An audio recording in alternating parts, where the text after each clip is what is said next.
Hello everyone. Are you trying to watch videos on Facebook and found out that there is a no audio sounds to the Facebook videos? Well, if you found out that, watch this video till the very end. I'll show you three methods to fix your problem. So first step is that tap on these three horizontal lines, go to the settings and privacy, tap on settings, scroll down and go to the media sections. Here enable this option sounds in the app. After that, video start with sound. Enable these two options. Here go back. And the second step is that what you have to do is go to the settings and scroll down to sounds and vibrations. Here you can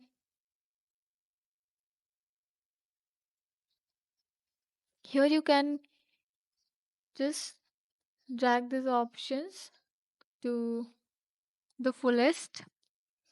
After that, the third step is that what you can do is tap on hold this Facebook applications and here tap on app info.